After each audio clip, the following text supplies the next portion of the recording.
Khabib, although it just without a doubt, they're complete diametrically, opposed to one another in terms of who they are and the way they live their lives. They're both great dudes, completely different ways. But that fight, that main event, Gaethje coming off the huge win over Ferguson against Khabib, the undefeated champion, and then you throw in the storyline that so many people are thinking Justin's going to be the guy to beat him.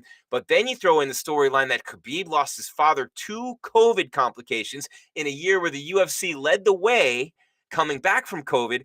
Khabib immediately is at the forefront there because here's a guy who just lost his father, his everything in life, his coach to COVID. And he goes out and puts on a performance of a lifetime against Justin Gaethje and then retires in tears at the end of the fight. That was just one of the moments that I'll never forget covering the sport for the rest of my life. Yeah, I didn't see it. I just didn't think that was going to happen that way. For Khabib with the long layoff and the events that canceled and the fight with Ferguson falling through and then the passing of his dad and him kind of being stuck in Russia during the pandemic, I didn't know how he was going to look against Justin Gaethje. Yep. I questioned whether or not Justin was catching him at the right time. If ever in his life Khabib was distracted, it was then, right? And Khabib looked the best he's ever looked. He looked literally the best he has ever looked, in my opinion. He came out there and outboxed a boxer, beat the crap out of a striker standing, and then just took him down and then decided that I'm not going to armbar you. I'm going to choke you.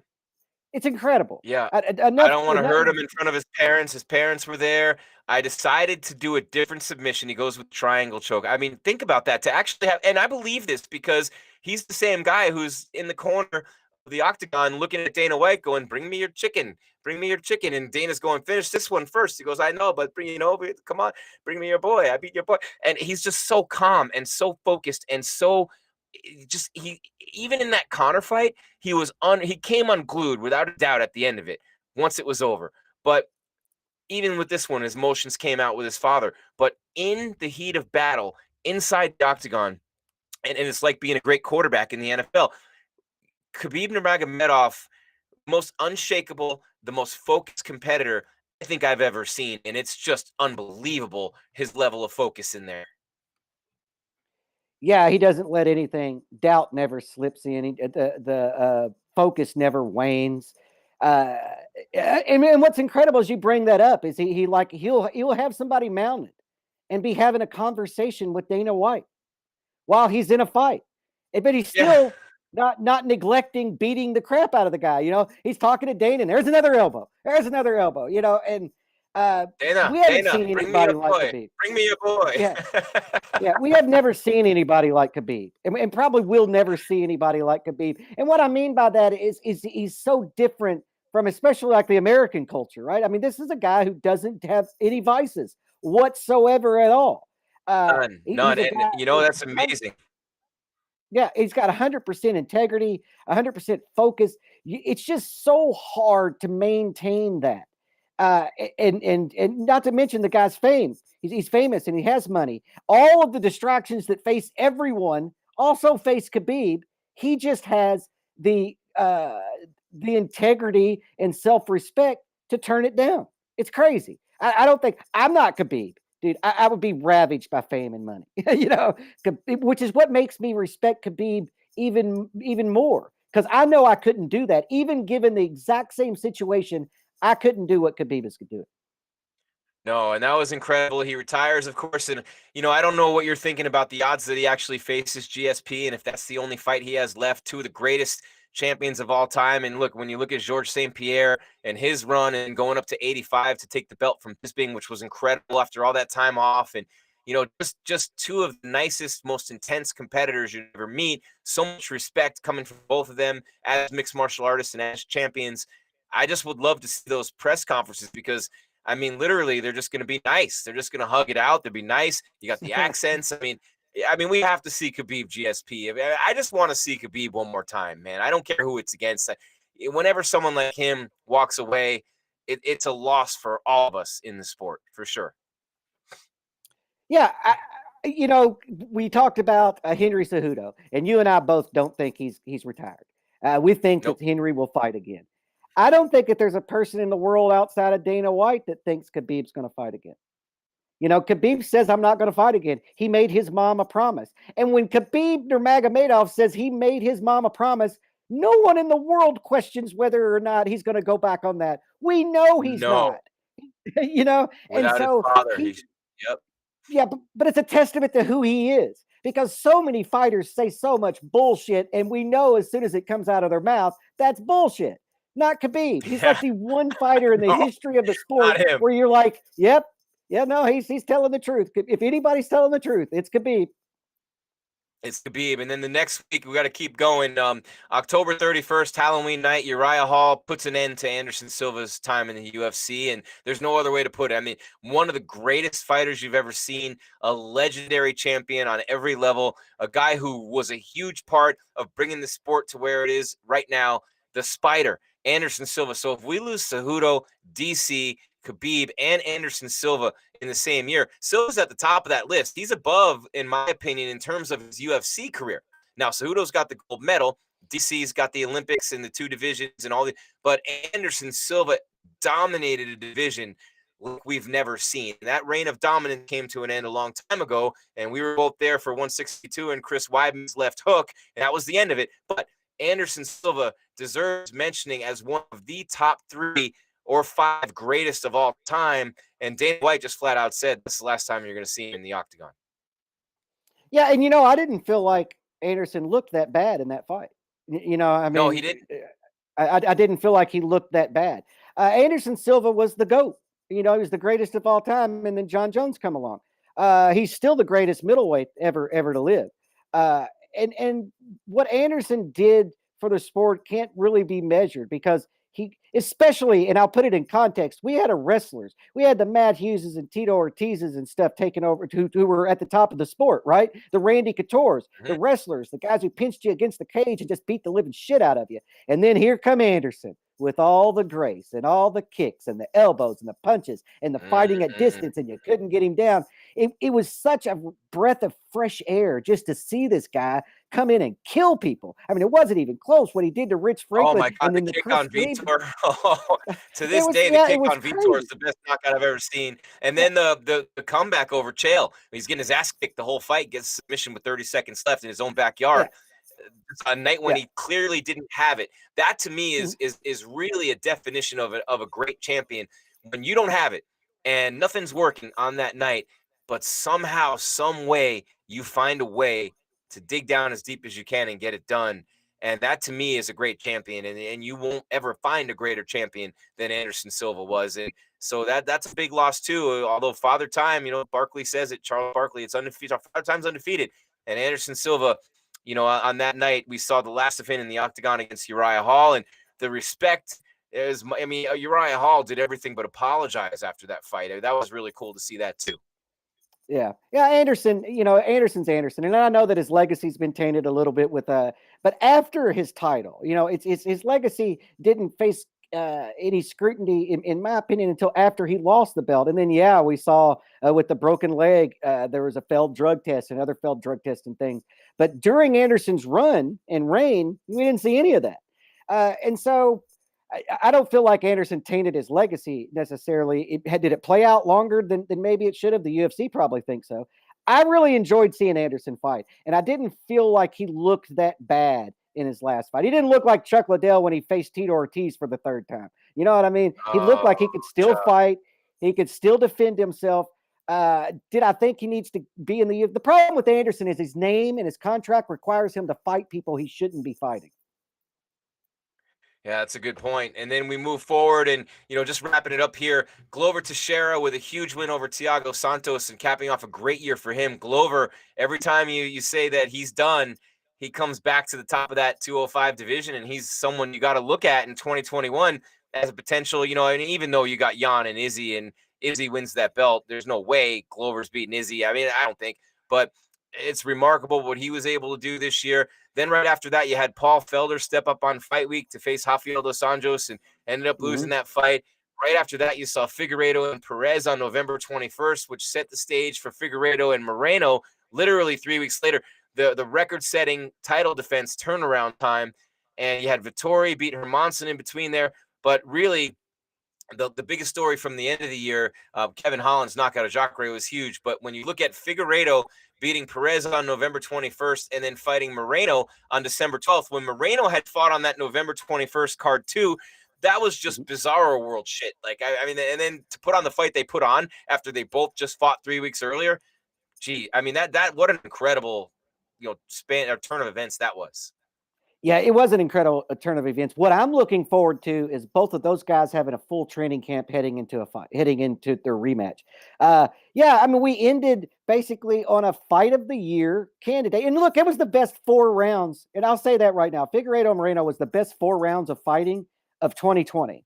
They just didn't carry it for 25 minutes like Joanna and Wee Lee did. And so that, 1 minute into the 5th round, we knew that wasn't fight of the year, but man, that was a great first 4 rounds. I just really look forward to when these guys have a full training camp. They're not doing that. We're not, things have sorted out with COVID now. You don't have to take those short notice fights, especially if you're those 2 guys. And so now they're going to get a full training camp. We're going to see that rematch. And man, I look forward to it because Moreno is a dog, man. He just keeps coming. He just keeps coming. And what a great boxer. He's definitely a Mexican fighter in every sense of the word. And that's not my phrase. Dana said it after that fight, and he was right. I mean, he's the prototype. If you watch Julio Cesar Chavez or any of those guys, that's who Moreno patterns himself after, and that's what he fights like. And the left hook, which we just saw from Ryan Garcia, Canelo style yesterday. But when I look at the last fight card of the year, Jeff, and we're about to wrap this up and get our final thoughts, but Wonder Boy wrapped it up with a big win over Jeff Neal, and it was cool to see Wonder Boy smiling, just, super cool dude. Love Wonder Boy. Who doesn't love Wonder Boy, right? But Aldo with a big win coming back over Marlon Vera, over Chito. Rob Font just destroys Marlon Moraes, and now he's a big-time title contender at bantamweight. But also one more name when we talk about Cejudo, we talk about DC, we talk about Khabib, and we talk about Anderson Silva. There's one more former champion who fought probably for the last time in the UFC, definitely last time for now, Showtime Pettis against Alex Morano. He picked up that win on the way out to go sign a contract with PFL. So if that's the last time we saw Pettis in the octagon, that means Cejudo, DC, Khabib, Pettis, and Silva. That's a lot of gold for the UFC to lose and some legends to lose in 2020. Yeah, and I think that's the story that kind of came out at the end of 2020 that we're going to be following a lot in the first quarter of 2021 is when Dana said 60 names are going to be cut from the UFC roster. And then we started seeing Romero and Anderson Silva. Now, like you said, Pettis, and there's all these guys that now, the wheels start going into your head, and there are former champions. And so, the guys like Weidman and Overeem and all these other people who are late in their career, you might be seeing them fight for the last time in their next outing, win or lose. It's kind of crazy, but it's just the nature of sports. When Magic Johnson leaves, Michael Jordan comes along. When a Jordan leaves, a Kobe pops up.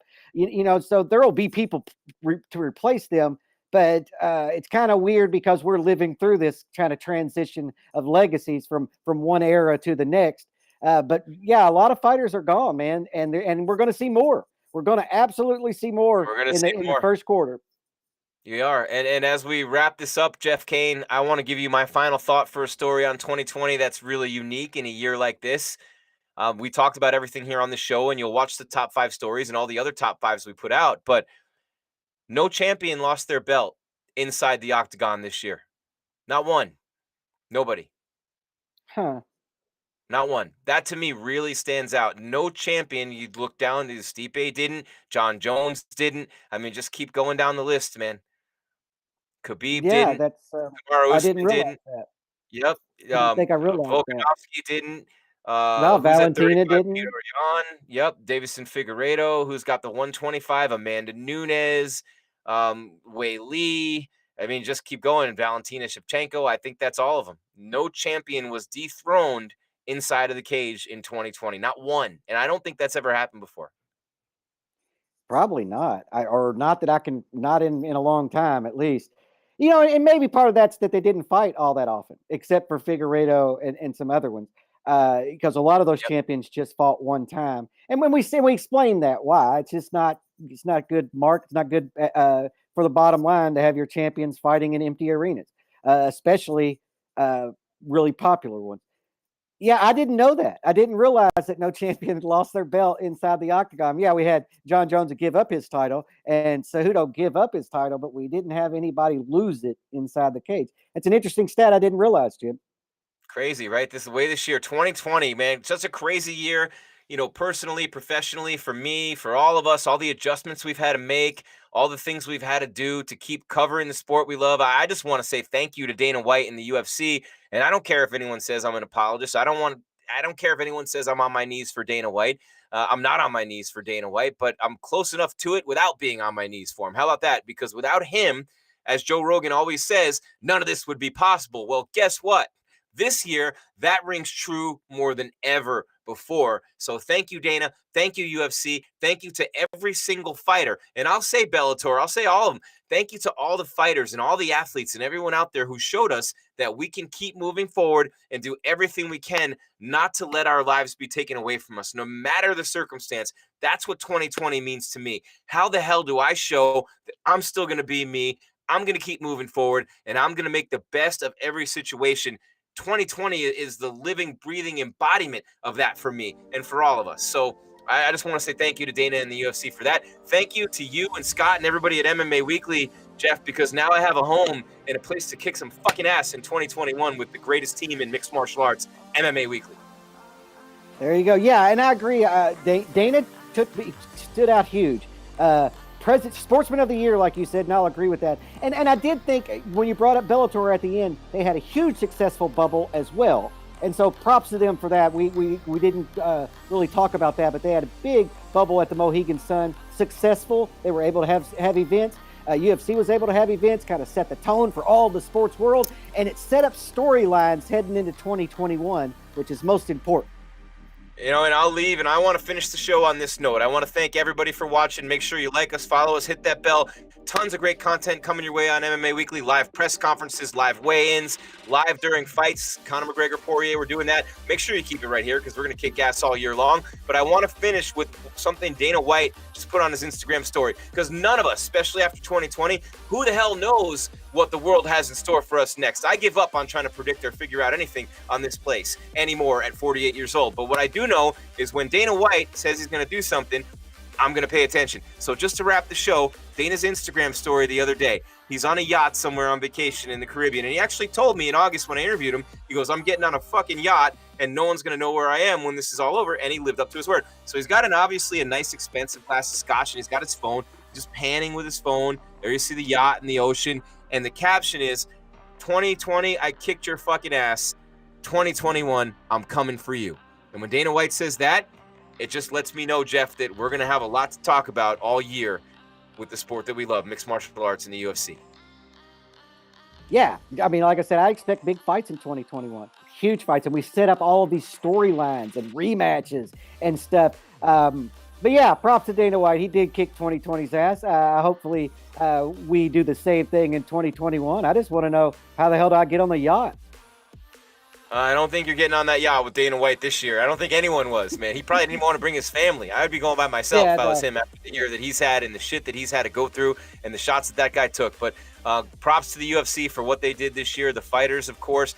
Thanks to Jake Hatton and Ken Pishna and Scott and everybody at MMA Weekly. For Jeff Cain, I'm Jim Greishaber. Thank you for watching our 2020 year in review show. I defy you to find a better one with more information and entertainment than we just gave you for the last, 17 and a half hours? But we will be continuing to bring you the best coverage in mixed martial arts right here on MMA Weekly in 2021. MMA Weekly is the most trusted sports, the most trusted source for news and entertainment in mixed martial arts, and a worldwide leader in MMA Weekly. See you guys.